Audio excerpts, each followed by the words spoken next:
it is pretty extraordinary that it took Rishi Sunak 13 days to suspend Tory candidates who had placed bets on the date of the election. People that, in one case, were close to him, in another case, was the partner of someone who's very senior in CCHQ.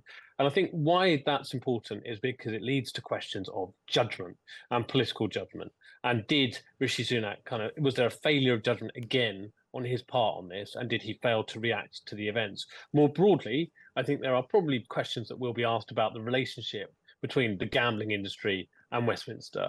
So there are a lot of MPs who take hospitality from gambling companies. They're quite intertwined worlds. And a lot of MPs do casually bet on politics, sport, you name it. They bet across the board. And whether there will be a cultural shift as a result of this story, it depends how big it gets. But that's the second question. 9 days to go. I thought it was 8 anyway. Look, it's coming soon, yeah? We're going to catch up with the Times' political editor, Steve Swinford. Good morning to you, Steve. Good morning. We're a bit confused about Alistair Jagg. This is a cabinet minister, Scottish secretary, who made a joke, apparently, kind of almost off the record. And then when all this stuff came out about that there might be some problems around gambling and betting and on the election date, I think the BBC revisited it. So Mel Stride says he was just having a joke. Was he having a joke or was he fibbing? I mean, he does seem to have placed a bet and made some money. He doesn't seem to have made the £2,100 that he was said to be joking about, but he did make some money out of it. I guess the question is, did he do anything wrong? So in the eyes of the law and in the eyes of the Gambling Commission, it's pretty clear at that point, nobody knew when the election would be. There was nobody had a conception. He placed this bet back in April. And at that point, Sunak hadn't decided when to go for the general election. So on that front, it appears to be within the rules. But I guess there is a question of whether there's a broader issue of should politicians be above that? Should they go beyond the rules and not be betting about politics at all? And that's the kind of place the debate's in today. And that's what you can expect to. Obviously, Mel Stride was suggesting that should be the case. Or could be the case, or we need to have a discussion about it. Keir Starmer appears to have shut that down. He thinks that politicians should be allowed to bet on politics, but just not things that they have direct knowledge of. So it's a difficult balance over it.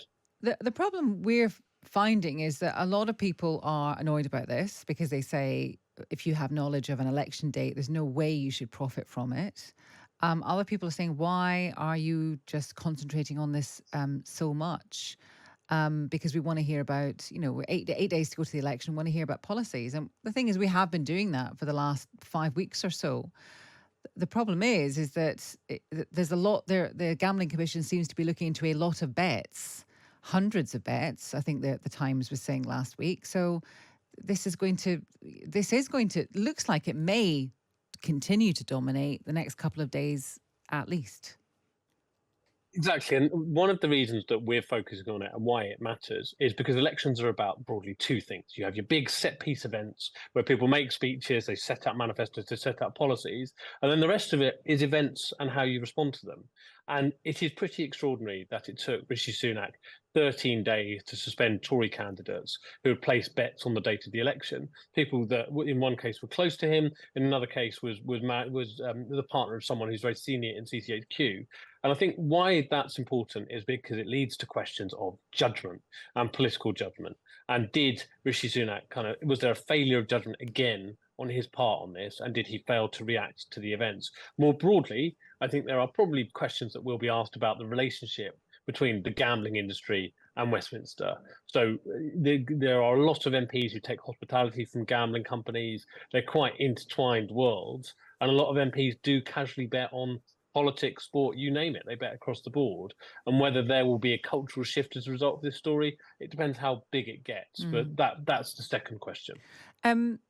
Kemi Badenoch and David Tennant are having a bit of an argument.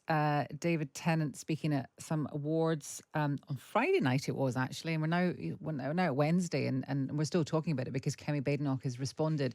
He was saying, I just wish I lived in a world where she didn't exist. I don't wish her ill, but I don't understand why we have to talk about trans in the way that the debate has been framed, and Kemi Badenoch has kind of hit back at him. And she quite a telling remark at the end of her post where she said, this is exactly what it's going to be like if Labour get in. What kind of dent does that make, do you think, in, we know Labour have this huge poll lead.